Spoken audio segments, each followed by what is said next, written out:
Le génie de l'art peinture ou Ablaye, le peintre noir de Sanassi Mbemba Camara, lu par Jade Lefebvre. Préface. Écrire, c'est une respiration. Julien Green. Écrire, c'est se taire, c'est hurler sans bruit. Marguerite Duras. L'imagination est plus importante que la connaissance, car la connaissance est limitée, tandis que l'imagination englobe le monde entier. Einstein.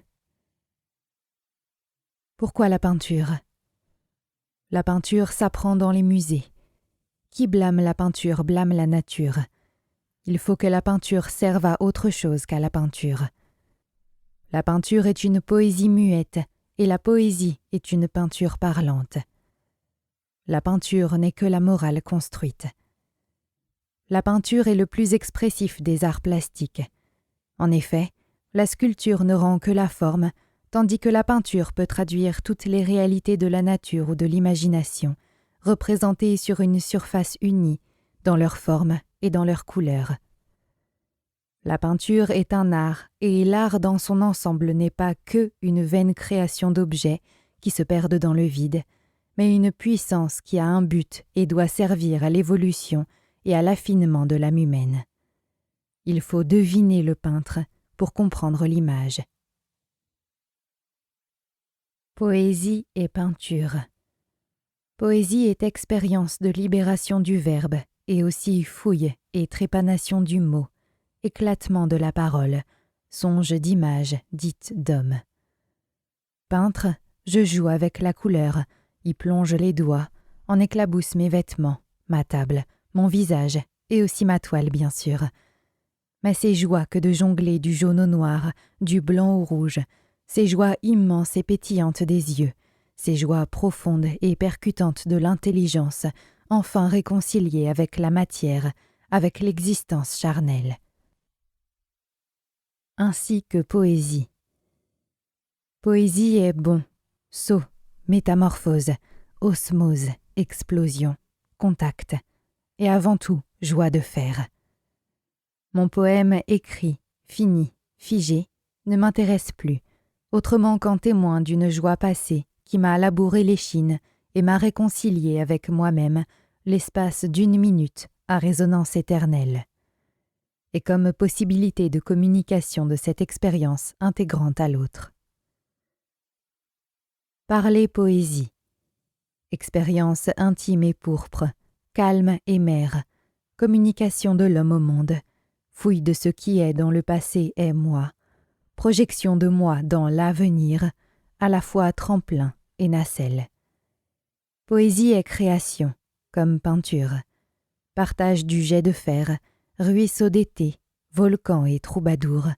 Mais enfin, bon Dieu, que ça change, que ça l'éclate, que ça l'explose, que ça bouge là-dedans autrement qu'en fantôme subconscient hanté de psychiatres cadavériques. Poésie est cri de joie, vigoureux, rigoureux, rugueux. Hurle donc aux 1000 vents, aux 100 horizons, aux 10 lignes, à l'oreille attentive et recueillie. Poésie triste et noire de deuil est encore cri de joie. Je le sens chaque fois, mais ne sais pourquoi. Poésie est triomphe de la vie, à bride abattue sur l'échine bandée. Poésie est amour. Faire poésie, c'est faire amour. C'est jouir de sa substance charnelle dans la perspective magnifique, écarlate, éclatante et triomphante d'une création possible. Poésie ou peinture, c'est jaillir dans le monde, exploser sous les plumes vertigineuses de l'hirondelle, plonger sous mer agrippé aux nageoires tranchantes du requin, caresser l'écureuil aux gestes nerveux, pétrir la glaise et en bouffer, rutiler et cascader l'eau limpide, cueillir le feu rétif, brasser l'air d'actes affranchis. Dédicace. Mes pensées et remerciements à Monsieur Ablaye, un véritable génie de l'art-peinture, le fameux peintre noir de Cancan Abaya. Un humble phénix, l'oiseau mystique et légendaire, Ablaï, autrement appelé Colo, oui, est un maître d'art qui prend le courage de marcher souvent sur des verres brisés et grimper des fils barbelés pour se faire entendre en sonnant le glas. Cet intellectuel chevronné de l'art est un homme au service des nécessiteux. Je suis impressionné par sa qualité, son mérite et son affection pour l'art.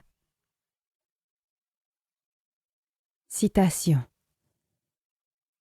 Tout homme qui exerce un art, quel que soit cet art, et même tout homme qui acquiert une œuvre d'art, cherche à prolonger sa durée biologique, à se rattacher au passé et à se projeter dans l'avenir.